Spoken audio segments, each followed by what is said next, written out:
Hello everyone and welcome to Dovetail Direct's Spring 2024. Now I'm Alex, I'm the community manager here at Dovetail and I'm joined by the wonderful Matt Pedleston, our executive producer of Trains in World. Hey everyone. And today we're going to be talking about tons of loads of new announcements, loads of fun things, but not just for Train Sim World, for all of our franchises. Train Sim Classic, we'll also be joined by the View app team to talk about City Transport Simulator Trams, and our senior community manager Ben will join us to talk about Catan Console Edition as well.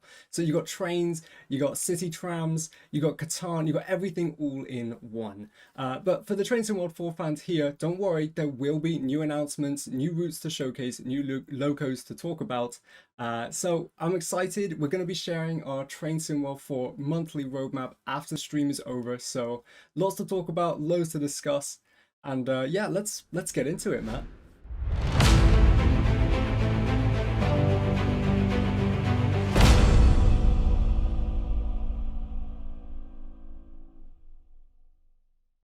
So, starting on Train Sim World, we're gonna talk about a few things just before we jump into the new announcements. And the first is that Festival of Rail is coming to an end tomorrow. And what that means is if you haven't had a chance to check out all of the sales across Steam, make sure to do that before it ends, especially because Peninsula Corridor for Steam users will be free to keep. So if you own any variant of Train Sim World, be it Train Sim World 2020, 2, 3, or 4, you can actually keep Peninsula Corridor for yours forever. So be sure to check that out. Make sure to not miss out on any of the deals.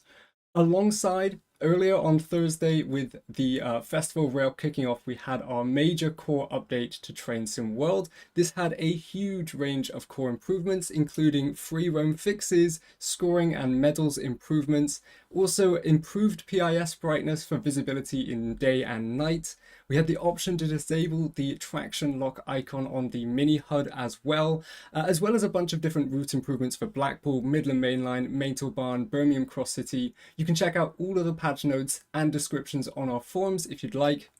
But alongside this, we also had a brilliant new free remaster to the West Somerset Railway route. Now, Matt, why don't you tell us a little bit more about that remaster? Yeah, so the remaster of the West Somerset Railroad has been a passion project for two or three members of the team. To started out with what can we do to improve the gameplay and get more diverse trains using some of the more modern trains, particularly the steam locos, and then it evolved into upgrading the route to Todd 4, and then it evolved into scenery upgrades and sound upgrades, and so there's a number of people who have been involved in this, and the end result is spectacular. It was always a really fun route to drive. It's a nice, relaxing paced journey, but now it's just so pretty, and you can take your favorite steam engines on there as well. So yeah, absolutely love it. Really, really thrilled to see it, and looking forward to seeing what people think. Actually, it's well worth visiting the West Somerset again. Yeah, and if you haven't had the chance to visit the West Somerset, well, if we check out here, we've got a lovely graphic which shows that the West Somerset Railway itself is 80% off, and you can get up to 60% off on all of the relevant add-ons you want to kind of build up the variety of that timetable and kind of make the most of that free remastery that we've done in the latest update. But that's not all. Aside from that, we've also got a Train Sim World player survey, which if you want the link to it, you can find it in the description. And this is really to get your general feedback and opinions for the future of Train Sim World. We want to know from you, from our passionate audience, what is it you want to see from Train Sim World in the future, features that you either love or maybe not like so much. So be sure to give us your feedback on that. And the link to that player survey will be in the description. So check that out. And one final thing, we have Formation Designer going into an open beta. So we want to mention briefly here, alongside our announcement earlier in the week, that this is going to be for Steam-only players to get an early look at Formation Designer. Now, this is a new feature that, Matt, I know you'll have a lot to talk about, but part of the reason we're bringing it into that open beta is because there is a really massive amount, thousands of combinations of different wagons that you can put together in a single formation. And really, it's kind of an impossible challenge to try and test all the different variants. So it's good to kind of get the community involved, get all of you to jump in and kind of tell us where your feedback is. If you found problems with different combinations, let us know. It's a really good opportunity for us to kind of refine that before we release the feature out to everyone. Matt, is there any words you want to mention on Formation Designer? Formation designer is just opens up so many possibilities because you can make your formations, and then use them in free roam, use them in your custom scenarios. It's really opens up a lot more of what you can do in scenario planner, and obviously free roam takes another notch up with this as well. But as you say, the real challenge there is that because the level of simulation of the connectivity between vehicles is quite realistic. The electrical connectivity down to the pinouts on the plugs and sockets, the air hose, whether they're a vacuum brake, air brake, the types of couplings, things like that. All of these things matter. And we think the system is in place to make it intuitive. It should only allow matching things to work together. But what we need is for everyone to try doing things and tell us what you find works, what doesn't work, what could work better. If you try something that wouldn't work in reality, I wouldn't expect it to work here.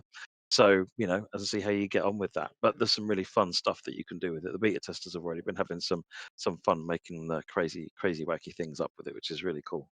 We'll have bespoke feedback dedicated channels for all of that conversation to happen on our forums primarily because it's the best area for us and our teams to look at. But we'll be also hosting this in some community spaces as well, such as the Train Sim World community Discord. So yeah, get involved if you can. Again, if you're a Steam user, get involved with that open beta and let us know how you find the feature.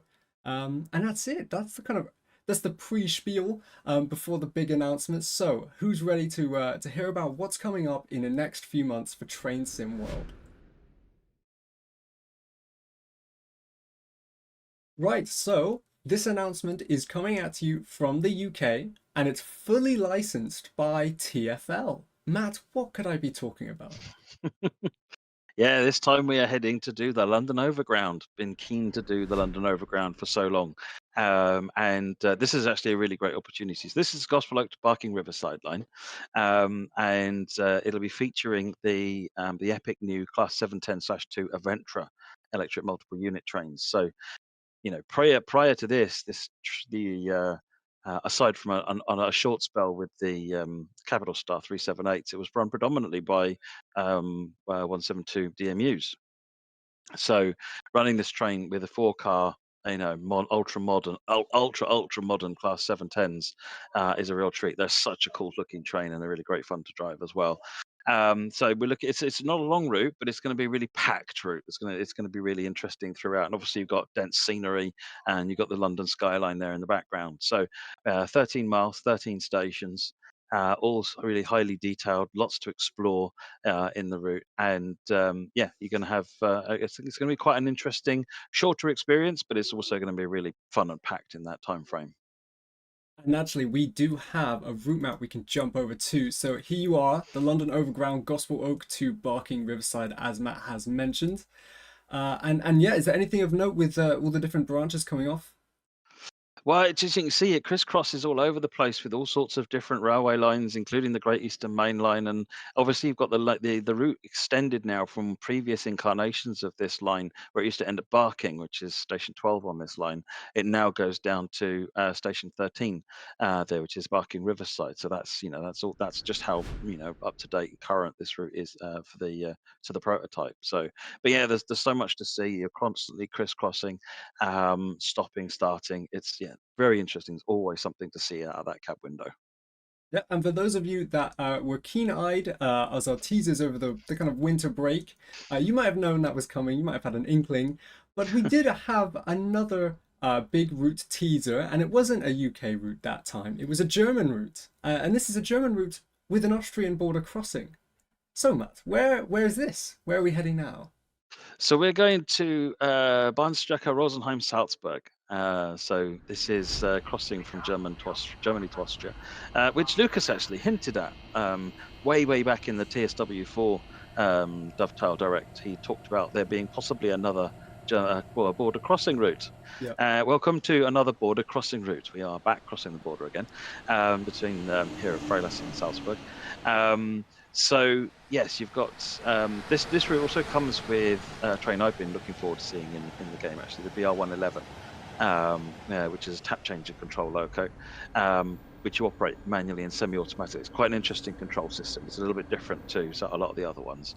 Yeah, so it's a fascinating run. 89 kilometers, so there's a fair distance to cover, 13 stations. So it's a decent length route. So, you're going to get a good stretch of, managing your speed up at line speeds, potentially looking at signals going, because there's a lot of traffic on this route, with different layers and so forth coming in. There's other stock that's coming with the package as well from some of the previous add-ons, so that you can do freight and so forth on the line as well.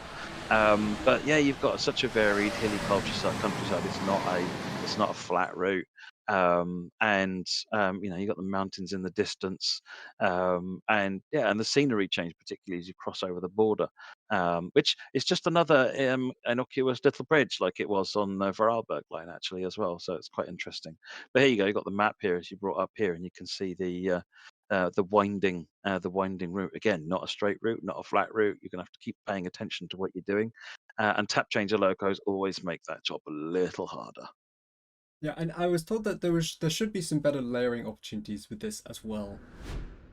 Yeah, there should be. You should be able to see a wide variety of trains on the line doing different things. You can see the 111 here in the screenshot. It's got the Dostos behind it, but you'll see yeah, a variety of other traffic on the line as well.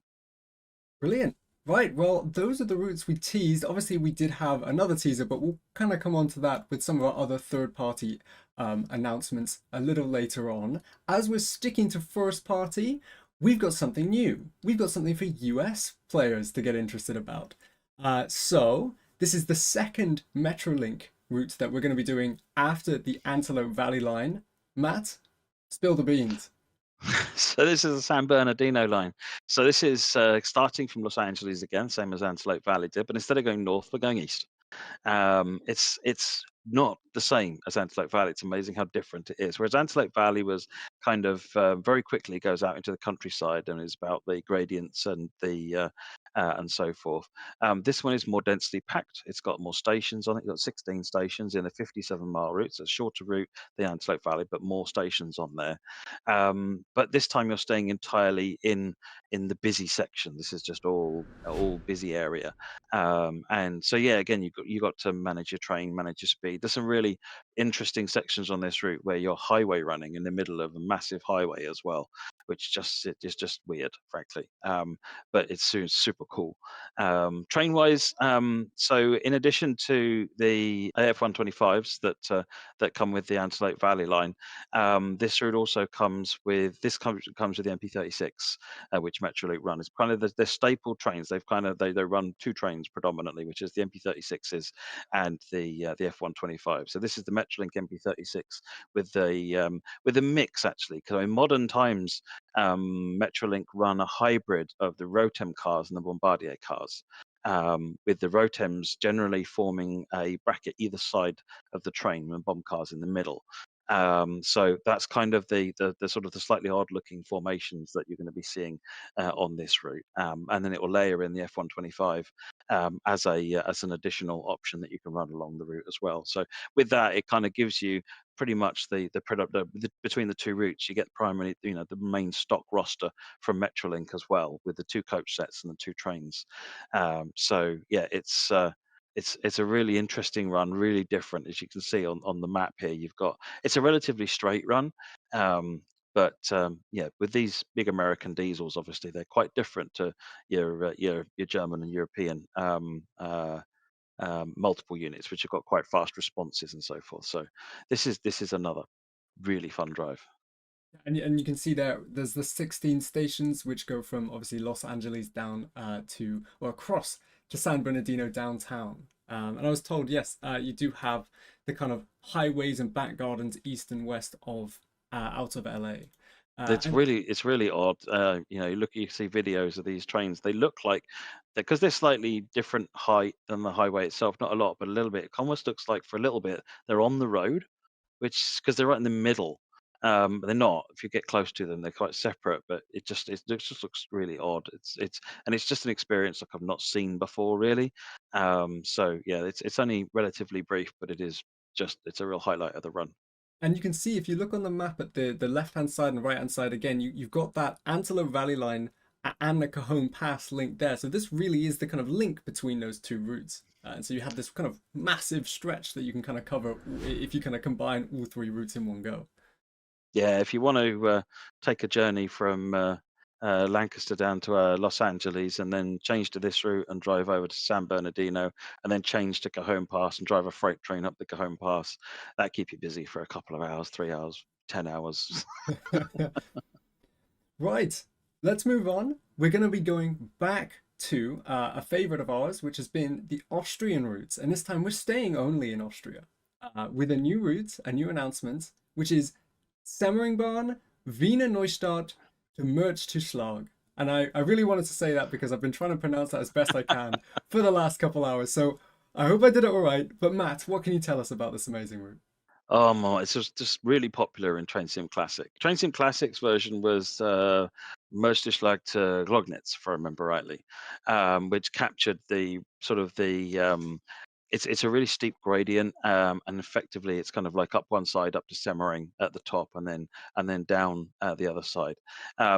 What we've done on this route is extend it to Wiener Neustadt as a more notable endpoint for the route in the north, and then you'll be running the trains up and down the line. So this is using a combination of the OBB 1116 with BMZ coaches, and then the 4024 running the commuter services on there. So you've got quite a broad range of traffic going on the route. But it's a real this one's a real driver's challenge, particularly with something like the 1116, because the gradients are steep. They're notable, and the journey is going to keep you busy. There's quite a lot of stations, 17 stations on the route. So the obviously the 1116 is not going to be stopping at too many of those stations, but the 4024 certainly is.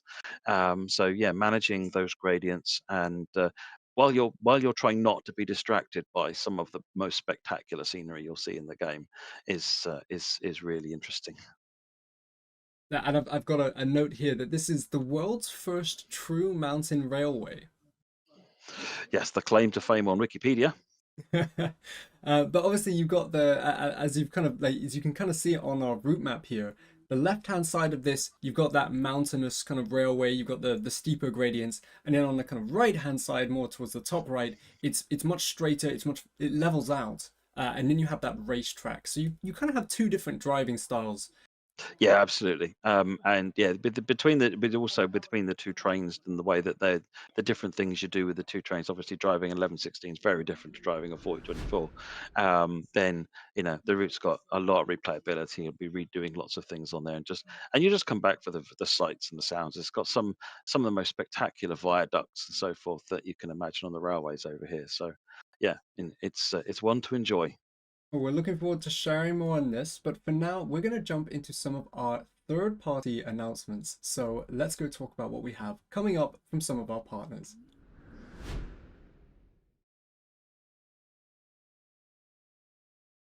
So to start from our third-party selection of announcements, here is something that we teased a little bit over the Christmas break, and that's coming from SimTrack Studios, and that is the BR Class 104 and Peak Forest expansion pack. So Matt, tell us more about it.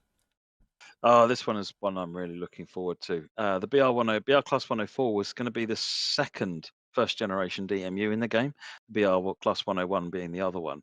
So it's really cool to get another first generation DMU because those are kind of my favorites. And I know a lot of people really enjoy the Class 101. So this is kind of more of that flavor of action in BR Green as well. So that's very cool.